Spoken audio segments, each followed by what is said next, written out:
Pembawa berita proklamasi. Sementara Dr. GSSJ Ratulangye menunggu-nunggu kedatangan para pemuda pendukung kemerdekaan di tempat ia menginap di Hotel Empress, muncul Sanusi Daeng Matata dari Palopo. Sanusi diutus pemerintah Kerajaan Luwu di Palopo atas desakan organisasi Soekarno Muda. Pertemuan antara Sanusi dengan Dr. Ratulangye pada tanggal 26 Agustus 1945 mendorong segera diumumkannya berita proklamasi secara resmi. Sehari sebelum tanggal 25 Agustus 1945, Panglima Pangkalan Istimewa Sisi Jepang, Laksamana Muda Sugimori Kadzu, mengundang sekitar 20 orang tokoh Heiho unsur Kaigun, antara lain ABD Syukur, Dahlan Tahir, Alex, dan Zeta Sugianto. Sugimori berharap agar mereka berusaha menjamin keamanan pada waktu sekutu mendarat. ABD Syukur akan menemui perwira Jepang tersebut guna merundingkan pelaksanaan tugas-tugas keamanan dan soal senjata. Sugimori bersemangat memberikan senjata secukupnya, asal melalui persetujuan dengan kepemimpinan politik bangsa Indonesia pro-kemerdekaan di Makassar ketika itu. Bersama Abdul Syukur, Letnan Kawamura menemui salah seorang pemuda pendukung kemerdekaan. Ternyata, Manai Sopian kurang tertarik dengan rencana bekas Kaigun Heiho. Dalam pertemuan tanggal 27 Agustus 1945 itu, Manai Sopian menganjurkan pembentukan organisasi dengan pendukung kemerdekaan tanpa persenjataan militer. Rupanya Manai Sopian dalam sikapnya itu berdasarkan jalan pikiran Dr. GSSJ Ratulangye yang dalam kepalanya penuh pertimbangan matang bahwa dalam waktu singkat sekutu akan mendarat dengan persenjataan lengkap. Tentu saja, Manai Sopian disalahkan dalam penolakan itu, dan sangat mengecewakan para pemuda militan. Dalam keadaan kecewa di kalangan pemuda, pada tanggal 28 Agustus 1945, Dr. GSSJ Ratulangye mengadakan pertemuan dengan tokoh-tokoh Sudara di Makassar.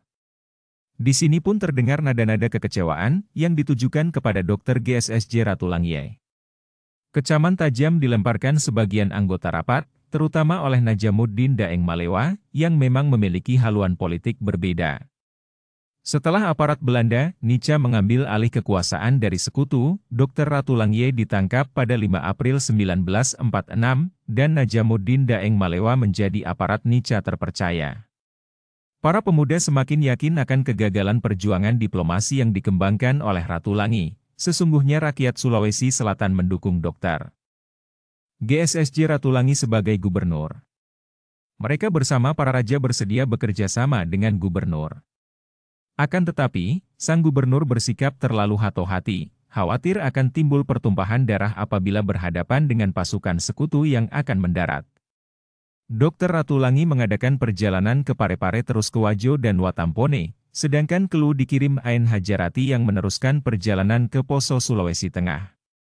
Daerah-daerah sebelah selatan kota Makassar dikunjungi Lanto Daeng Pasewang, mulai dari Goa, Takalar, Jeneponto, Bantaeng, Bontain, Bulungkumba, Lanto Daeng, selanjutnya menuju ke wilayah utara bersama A.N. Hajarati menemui Andi Burhanuddin dan Andi Malarangeng di Pankajene Kepulauan. Kemudian, pada awal September 1945, dia meneruskan perjalanan ke Parepare menemui Andi Abdullah di Baumaspe. Dua bangsawan terkemuka di Parepare, Andi Abdullah Baumaspe dan Andi Makassau, yang sekaligus sebagai tokoh utama Sudara, menjadi pelapor penyebar luasan berita proklamasi. Dari kota Parepare, berita resmi proklamasi kemerdekaan disebarluaskan ke Rapang, Sidenreng, Enrekang bahkan terus ke Tanah Toraja. Berita proklamasi juga disebarkan ke arah utara kota Parepare, yakni Supa, Pindrang, terus ke daerah Mandar. Berita resmi kemerdekaan bangsa Indonesia telah tersebar luas dan diketahui penduduk Sulawesi Selatan menjelang pertengahan bulan September 1945. Di Palopo, ibu kota pemerintahan Kerajaan Luwu, pemuka masyarakat telah mempersiapkan diri dalam perjuangan kemerdekaan pada akhir pemerintahan Jepang 1944. Berkali-kali tokoh pergerakan kemerdekaan datang ke Palopo, seperti Wahab Taru, Syarahmal, serta pimpinan PSI dan Muhammadiyah. Ketika itu pula, Sakata yang menjabat Toketai Pelabuhan Palopo membentuk perkumpulan seni. Ia menghimpun beberapa orang seniman, seperti Rudi Kamp, Wimpoli, Ani Asah, Bram Hitaria, dan juga putra Datu Luwu Andi Ahmad serta beberapa putri Luwu. Sakata adalah juga perwira intel Jepang. Ia mengikuti terus situasi peperangan yang menyudutkan pasukan Jepang. Perasaannya yang gundah gulau akibat kekalahan pasukan Jepang di berbagai front, dicetuskan dalam kesenian band Hawaiianya. Rahasia Jepang sering dibuka oleh Sakata tanpa sadar, namun para anggotanya kurang peka menerimanya. Kepada Andi Ahmad ia berkata bahwa seandainya Jepang kalah, kira-kira bagaimana selanjutnya? Andi Ahmad menjawab, maka saat itu kesempatan Indonesia merdeka. Berita proklamasi kemerdekaan dibawa oleh Andi Pangeran Daeng Parani ke Watampone ketika ia kembali dari Jakarta tanggal 19 Agustus 1945. Melalui Istana Mangkau, Raja Bone, berita penting ini tersebar dari mulut ke mulut. Pihak Heiho pun telah menduga masih akan ada perubahan situasi di Indonesia. Hal itu nampak dari adanya pembubaran latihan para Heiho dan Seinendan. Tentara Jepang di mana-mana kelihatan lesu dan tidak bersemangat. Dari Istana Raja Bone, berita kemerdekaan disebarkan ke pedalaman. Pimpinan barisan Heiho, Seinendan, dan pendukung PNI Mr. Tajudin Nur menyambut proklamasi dan menjadi juru penerang. Di Sopeng, berita kemerdekaan mulai dibicarakan secara berbisik sejak tanggal 22 Agustus 1945. Kemudian, setelah organisasi PNI, Pemuda Nasional Indonesia, terbentuk atas inisiatif Andi Mahmud, berita kemerdekaan tersebar luas. Andi Mahmud yang memiliki pesawat radio sempat mendengar adanya proklamasi itu. Ketik itu, ia menjabat sebagai Kepala Distrik Liliriaja Onderaf Deling Sopeng. Penyebar luasan berita proklamasi di Wajo dimulai oleh putra Andi Ninong bernama Andi Mahmud. Andi Mahmud atau nama lainnya Andi Arif Mulyadi, datang dari kota Makassar ke kota Sengkang, ibu kota kerajaan Wajo. Ia menyampaikan kepada ibunya, Andi Ninong, bahwa di kota Makassar para pemuda amat sibuk menyambut proklamasi. Sesudah Lanto Daeng Pasewang tiba di Sengkang, rakyat semakin banyak mengerti makna kemerdekaan yang baru saja diumumkan. Sesungguhnya berita proklamasi sudah masuk ke Wajo ketika utusan dari Palopo menuju Makassar pada tanggal 24 Agustus 1945. M. Sanusi Daeng Matata bersama M. Yusuf Arif yang menjadi utusan Luwu, M. Sanusi Daeng Matata, singgah di Wajo dan Bone menemui Andi Panggaru dan Guru Anwar di Sengkang, sedangkan di Bone menemui pemuda dan Raja Bone. M. Sanusi DG, Matata menyampaikan kepada mereka tujuan perjalanannya dari Luwu ke Makassar, yakni untuk menemui Dr. GSSJ Ratulangi, dan menanyakan kepastian proklamasi kemerdekaan. Namun demikian, Andi Panggaru dan Anwar hanya menyebarkan berita penting itu di kalangan sahabatnya dalam Muhammadiyah. Setelah pihak keluarga Andi Ninong, bangsawan tinggi dan pemangku salah satu jabatan utama dalam kerajaan Wajo, menyatakan dukungan terhadap kemerdekaan dan menyebarluaskan berita proklamasi. Penduduk Wajo baru yakin kebenaran berita itu. Andi Ninong adalah ranreng tua kerajaan Wajo bertempat tinggal dalam istananya di Tempe, pinggiran kota Sengkang. Dr. GSSJ Ratulangi bersama Lanto Daeng Pasewang tiba di Sengkang pada awal September 1945. Rombongan dari Makassar itu langsung berhadapan dengan masyarakat kota Sengkang pada hari kedatangannya. Dalam pertemuan itu, dijelaskan tentang makna kemerdekaan bagi bangsa Indonesia, dan cara-cara yang akan ditempuh dalam usaha menegakkan dan mempertahankan kemerdekaan. Peserta rapat umum mengucapkan ikrar, bahwa rakyat Wajo berdiri di belakang RI. Keesokan harinya, Dr. GSSJ Ratulangi bersama Lanto Daeng Pasewang meneruskan perjalanan ke Bone. Berita proklamasi kemerdekaan telah mencapai seluruh pelosok Sulawesi Selatan pada pertengahan September 1945. Mereka mendukung proklamasi kemerdekaan 17 Agustus 1945 serta bersiap mempertahankannya. Rakyat pada umumnya tahu bahwa Belanda berupaya kembali melanjutkan penjajahan, akan tetapi pengalaman selama masa penjajahan telah menjadi pelajaran berharga. Rakyat tidak ingin mengulangi pengalaman pahit itu. Karena itu, kemerdekaan dari penjajahan berdasarkan proklamasi 17 Agustus harus ditegakkan. Hubungan komunikasi yang jauh dari sempurna pada awal proklamasi telah menyebabkan para pemimpin dari Makassar melakukan kunjungan maraton ke pedalaman.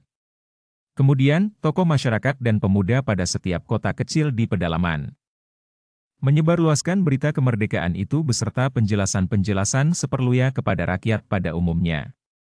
Ketika itu, media komunikasi seperti radio masih langka. Diperkirakan hanya ada sekitar 10 orang di Sulawesi Selatan yang menyimpan radio di rumahnya saat Jepang menyerah, Agustus 1945.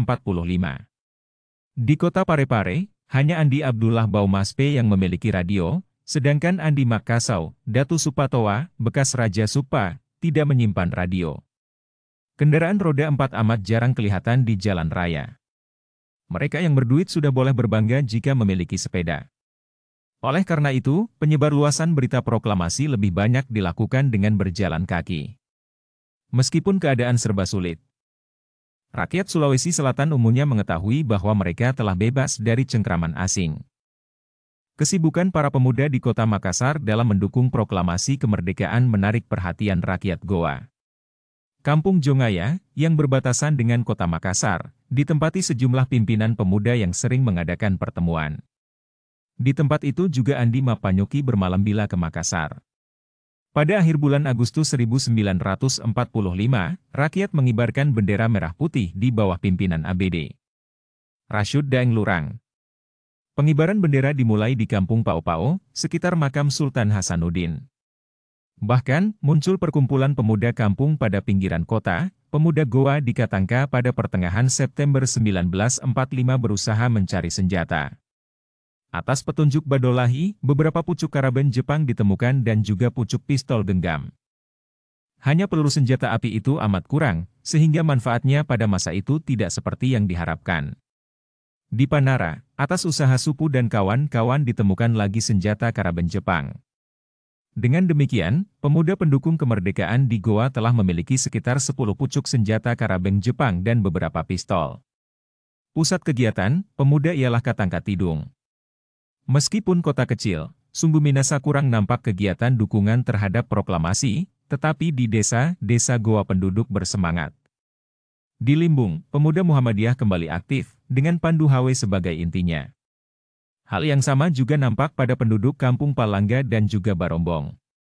Pada dasarnya, penduduk Goa memberikan dukungan penuh terhadap proklamasi kemerdekaan, terutama pada awal perjuangan. Kesibukan para pemuda di kota Makassar dalam mendukung proklamasi kemerdekaan menarik perhatian rakyat Goa. Kampung Jongaya, yang berbatasan dengan kota Makassar, ditempati sejumlah pimpinan pemuda yang sering mengadakan pertemuan. Di tempat itu juga Andi Mapanyoki bermalam bila ke Makassar. Pada akhir bulan Agustus 1945, rakyat mengibarkan bendera merah putih di bawah pimpinan ABD Rashid Daeng Lurang. Pengibaran bendera dimulai di Kampung Pao-Pao, sekitar makam Sultan Hasanuddin. Bahkan, muncul perkumpulan pemuda kampung pada pinggiran kota. Pemuda Goa di Katangka pada pertengahan September 1945 berusaha mencari senjata. Atas petunjuk Badolahi, beberapa pucuk karaben Jepang ditemukan dan juga pucuk pistol genggam. Hanya peluru senjata api itu amat kurang, sehingga manfaatnya pada masa itu tidak seperti yang diharapkan. Di Panara, atas usaha Supu dan kawan-kawan ditemukan lagi senjata karaben Jepang. Dengan demikian, pemuda pendukung kemerdekaan di Goa telah memiliki sekitar 10 pucuk senjata karaben Jepang dan beberapa pistol. Pusat kegiatan, pemuda ialah Katangka Tidung. Meskipun kota kecil, sungguh Minasa kurang nampak kegiatan dukungan terhadap proklamasi, tetapi di desa-desa Goa penduduk bersemangat. Di Limbung, pemuda Muhammadiyah kembali aktif, dengan Pandu Hawe sebagai intinya. Hal yang sama juga nampak pada penduduk Kampung Palangga dan juga Barombong. Pada dasarnya, penduduk Goa memberikan dukungan penuh terhadap proklamasi kemerdekaan, terutama pada awal perjuangan. Sumber buku sejarah berita proklamasi kemerdekaan Indonesia. Penerbit Direktorat Sejarah dan Nilai Budaya Direktorat Jenderal Kebudayaan Kementerian Pendidikan dan Kebudayaan 2015.